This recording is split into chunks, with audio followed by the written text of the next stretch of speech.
Viral, kakek ini nekat halangi mobil Pak Prabowo ya ketika berada di Sumatera Utara. Tepatnya di Kecamatan Tanjung Pura, Sumatera Utara. Kakek ini mengatakan bahwasanya beliau adalah pemilih Pak Prabowo dan beliau meminta tolong kepada Pak Prabowo bahwasanya di sini aparaturnya tidak pecus semua. Kata kakek sebelum dipinggirkan pas pampres. Beliau langsung ngadu ke pusat.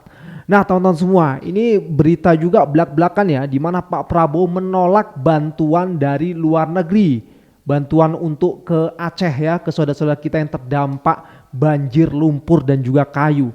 Tentu ini membuat sorotan publik ya, kenapa seperti ini gitu. Sementara di sana banyak rakyat yang masih benar-benar membutuhkan bantuan dari mulai makanan, obat-obatan, tempat tinggal, pakaian dan lain sebagainya. Akses juga banyak yang putus, lumpur masih di mana-mana, korban jiwa juga masih di mana-mana yang belum ditemukan, bangkai, bau dan segala macamnya itu. Dan ini belum ditetapkan sebagai bencana nasional. Nah, kenapa Pak Prabowo gitu loh? Wajar saja kalau akhirnya ada kakek-kakek mencoba untuk langsung lapor ke pusat. Siapa tahu memang Pak Prabowo tidak memegang HP sehingga tidak tahu ya keadaan di lapangan gitu loh.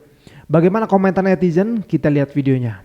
Dipikirkan secara logika. Ayo dipikirkan secara logika. Berarti pikirkan secara logika. Ayo. Gimana? Harus dipikirkan secara logika. Seharusnya bisa kan? Coba dipikirkan secara logika. Tetapkan saja bencana nasional. Itu aspirasi masyarakat. Ya. Saya memahami. Itu aja. Saya memahami. Ya kan? Artinya, apa sih susahnya gitu loh? Atau barangkali kita ini karena di Sumatera kita nggak didukung. Ini kan nggak. Saya kira pernyataan ini menjadi Saya menyatakan ini karena tentu itu yang aspirasi yang ada. Semua tentu saja, ya. Tentu saja. Ini kita keadaan bukan baik-baik saja, Pak. Tentu saja. Ya, saya mohon Pak Presiden Prabowo dengar ini. Ya, kami hanya meminta supaya ini status nasional. Ya. 50 helikopter sekarang sedang bergerak di daerah musibah. Minggu ini helikopter baru datang 5 buah. Saya ditelepon banyak pimpinan kepala negara yang ingin kirim bantuan. Saya bilang terima kasih. Concern Anda, kami mampu. Teman-teman dengerin gue baik-baik. Kalau lo nggak sengaja berhenti di video ini, please stop a little while. Dengerin gue baik-baik. Alasan kenapa pemerintah sekekeh ini nggak mau terima bantuan dari luar, menurut keyakinan saya adalah because they wanna be the one. No, they wanna be the only one. Mereka jaga status quo itu. Karena mereka butuh itu. Nilai politiknya sangat-sangat tinggi. Kesuksesan penanggulangan bencana bla bla bla bla. Walau harga yang dibayar sangat-sangat mahal. Yaitu korban berjatuhan. Tapi kalau keran dari luar dibuka dan situasi membaik, hero-nya, spotlight-nya kesana, nggak jadi kesini. And they don't want it to happen. I guess. Inilah yang bikin posisi korban bencana dan kita semua menjadi sangat sulit. Karena sesebel-sebelnya kita sama mereka, kita tetap butuh. Kita butuh karena cuman mereka yang bisa ngeberesin ini semua. Walau kita sekarang tahu itu didesain, tapi kan faktanya begitu. Lu mau bilang apa? Warga bantu warga. Mau sampai kapan? Relawan-relawan ini kan harus pulang. Mereka punya hidup, punya pekerjaan, punya keluarga. Warga beresin kayu-kayu sebanyak itu. Lumpur-lumpur sebanyak itu. Rumah-rumah roboh ngebangun semua itu. Siapa yang bisa ngurusin semua itu kalau bukan otoritas? So, gue benci banget bilang ini, sumpah. I fucking hate this. Jadi bagaimana mungkin kita memusuhi satu-satunya orang yang bisa nyelamatin? Kalau kita serang mereka dan mereka sebel, lalu mereka kecilin kerannya, siapa yang rugi? Bukan gua, bukan lo, bukan yang koar-koar, bukan. Korban bencana yang rugi. Sekarang ini, detik ini, they're fucking dying as I speak. Jadi ini bukan masalah berani nggak berani, takut nggak takut. You have no idea betapa seringnya gua diancam, but that's not the point. Kita nggak bisa bikin mereka marah. Karena kalau mereka marah, we're so fucked up, man. Absolutely fucked. Kayak punya bokap abusive gitu. Tapi cuman dia yang bisa nafkahin lo satu-satunya. Walaupun itu bukan perumpamaan yang sempurna. Karena bokap abusive lo nggak bisa milih. Tapi ini Lo kan bisa pilih. Lo bisa pilih.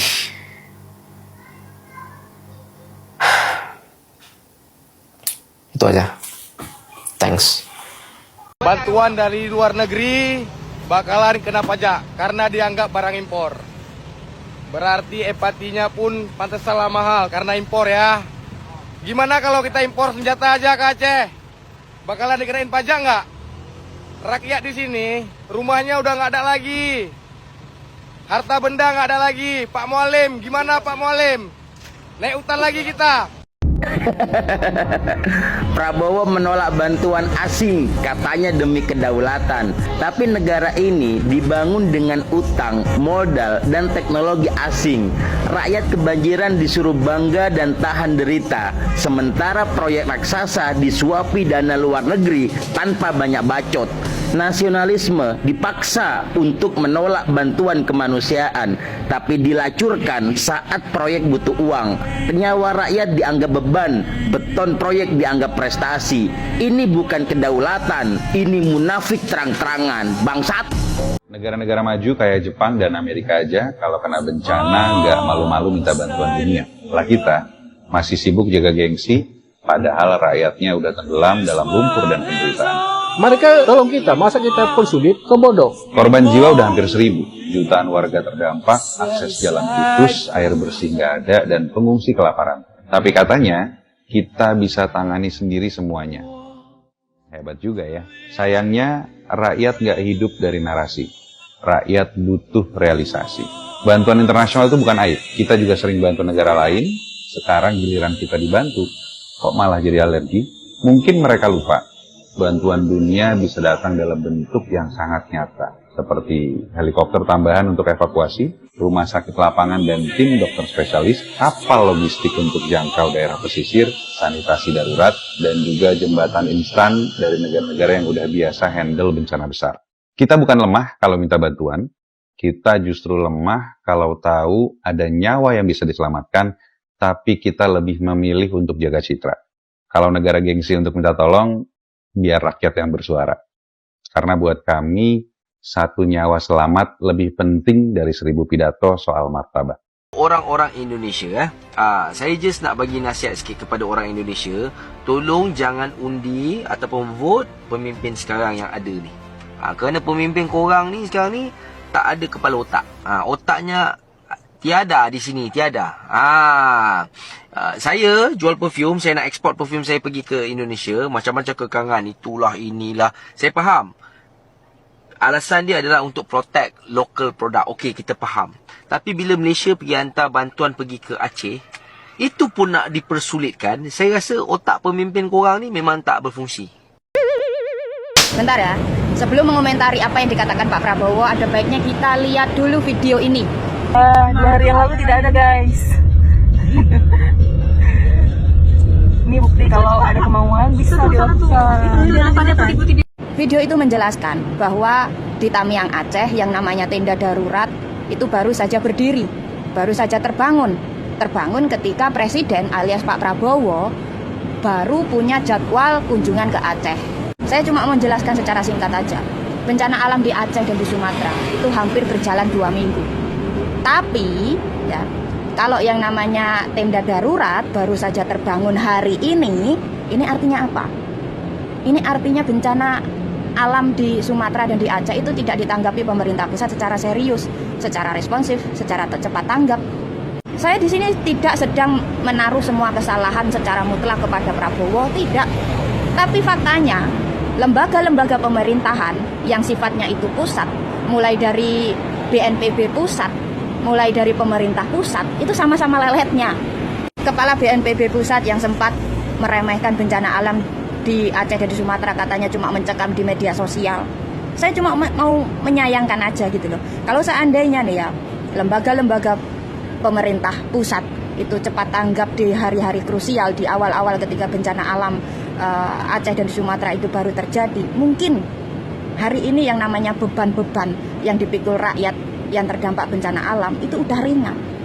Tapi faktanya, kalau hampir 2 minggu bencana alam terjadi, tapi tenda darurat dari pemerintah pusat malah baru terbangun ketika Prabowo mau berkunjung ke Aceh.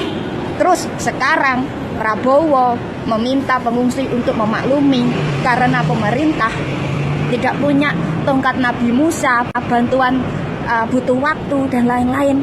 Kenapa tidak responsifnya dari kemarin-kemarin sih? Kenapa gitu loh? Kenapa di hari-hari awal ketika Aceh dan Sumatera tertimpa musibah, Prabowo sebagai pemimpin negara, orang nomor 1 di negara ini, malah sempat-sempatnya menghadiri HUT Golkar ke-61. Bahkan sempat-sempatnya bikin statement yang berbeda dengan kenyataan aslinya. Salah satu statementnya adalah sukses menangani bencana alam di Aceh dan di Sumatera. Ketika Prabowo sudah membuat statement itu, terus sekarang Prabowo membuat statement yang baru, meminta pengungsi untuk maklum karena pemerintah pusat tidak punya tongkat Nabi Musa. Nah, ini kan jatuhnya malah kontradiktif gitu loh.